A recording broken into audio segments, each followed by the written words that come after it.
ভুটান খসা হয়েছে আলুর পকোড়া। আপনার যে ভালো লেগেছে এই অনেক। নিন চাটা খেয়ে নিন, ঠান্ডা হয়ে যাবে যে।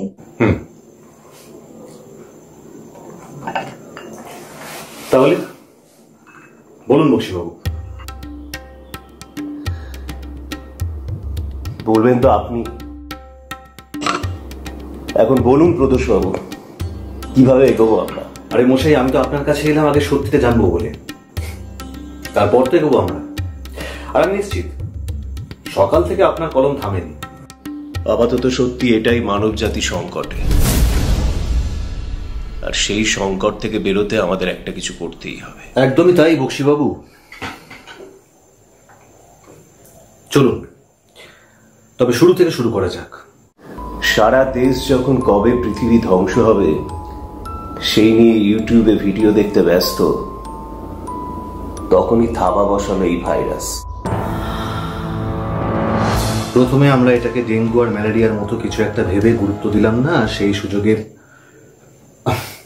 সরি বুঠান ধরাচ্ছি একটা,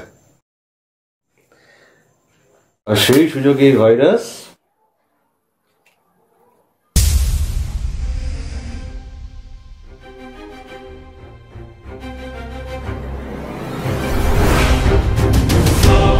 ছড়িয়ে গেল সারা পৃথিবীতে। একদম। আপনার কি মনে হয় কিভাবে এলো এই ভাইরাস? হ্যাঁ, মানে আমি এটাই জানতে চাই যে এর পিছনে কি সত্যি চীন নাকি আরো কিছু লুকিয়ে আছে? হ্যাঁ, টিভিতে তো দেখাচ্ছে চীনের কোনো এক ল্যাবরেটরি থেকে কারোর হাত ফসকে বেরিয়েছে এই ভাইরাস, আর সেখান থেকেই সারা বিশ্বে।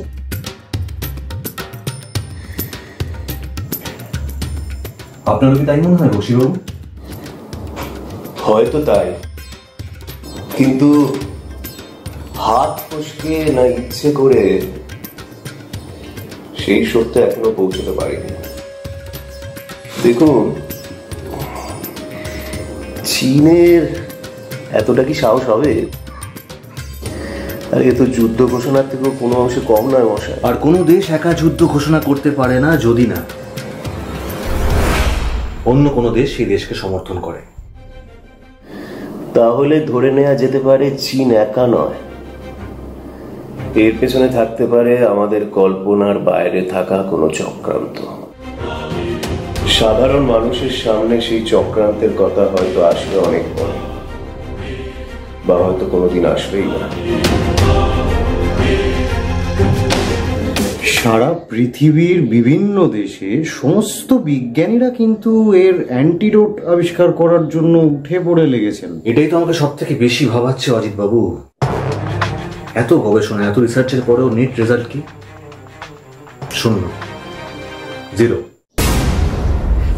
আমি একটা জিনিস বুঝতে পারছি না যে পৃথিবীতে এত বড় বড় বিজ্ঞানী থাকা সত্ত্বেও। আর যদি কোনো দেশ করোনার মতো সাংঘাতিক ভাইরাস তৈরি করতে পারে, আমার বিশ্বাস তার সাথে সাথে তারা তার অ্যান্টিডোটও আবিষ্কার করে রাখবে।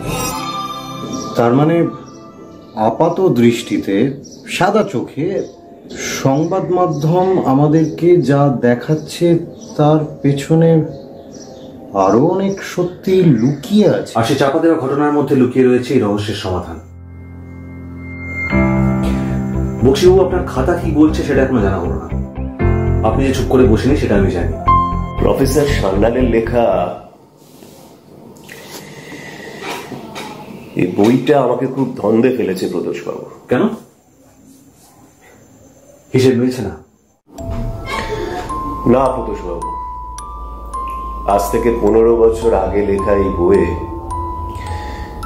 এমনই একটা ভাইরাসের উল্লেখ আছে। কিন্তু এত আগে উনি কি করে জানলেন এই ভাইরাসের কথা?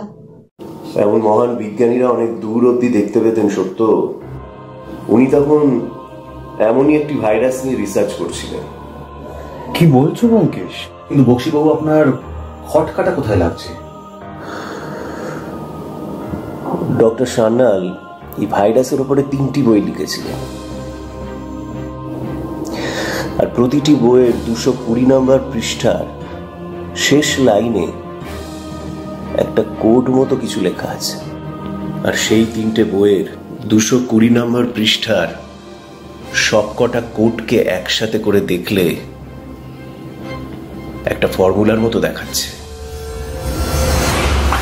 কি বলছেন মশাই?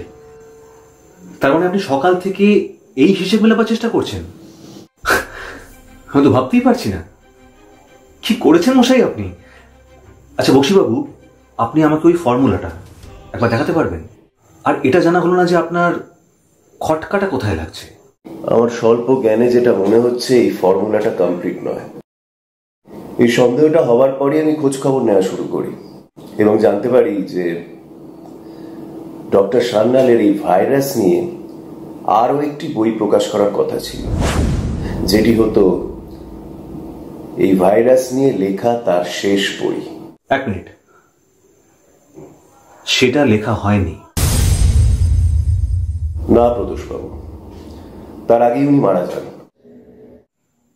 বইটি উনি শেষ করে উঠতে পারেননি। তার মানে দাঁড়ালো, এই কোডগুলো যদি কোনো ফর্মুলা হয়ে থাকে তাহলেও সেই ফর্মুলা এখনো অসম্পূর্ণ।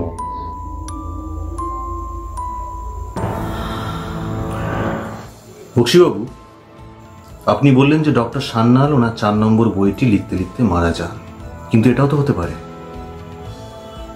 উনি মারা যাওয়ার আগে 4 নম্বর বইয়ে 220 নম্বর পাতাটি লেখা হয়ে গেছিল। এই কথাটা তো মাথায় আসেনি। তার মানে উনি যদি 220 নম্বর পাতাটা লিখে ফেলে থাকেন, মারা যাওয়ার আগেই তো ফর্মুলা কমপ্লিট। আর আমি নিশ্চিত এই ফর্মুলাই ওই মারণ ভাইরাসের অ্যান্টিডোট, কারণ প্রতিটা বইয়ের 220 নম্বর পাতায় এই অ্যান্টিডোট সম্পর্কে আলোচনা শেষেই ওই কোডগুলো ছিল। বক্সিবাবু, যদি আমরা সেই শেষ বইয়ের 220 নম্বর পাতাটি উদ্ধার করে ফেলতে পারি, তাহলে হয়তো সাফল্য আসতেও পারে। সফলতার অনেক কাছে পৌঁছতে পারবো সে বিশ্বাস আমি রাখি। আমি নিশ্চিত প্রদোষবাবু। আপনার খাতাটা একবার দেখান তো। নিশ্চয়ই।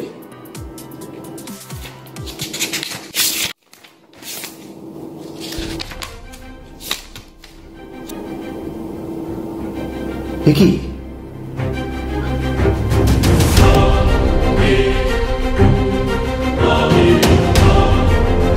কি হলো ব্যোমকেশ? পাতাটা ছেঁড়া কেন?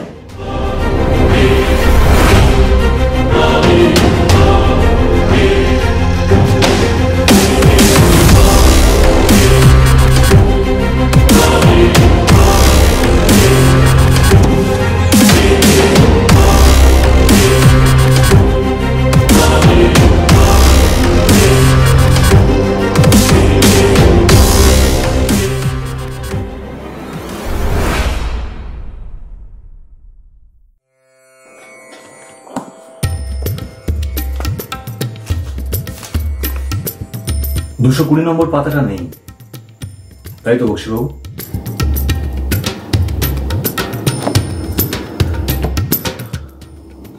না, এই বইগুলো এই তল্লাটে কোথাও পাওয়াও যাবে না প্রদোষবাবু। কিন্তু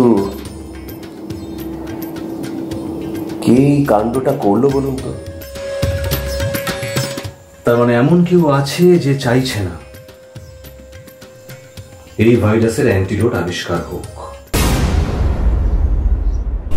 কিন্তু কে সে?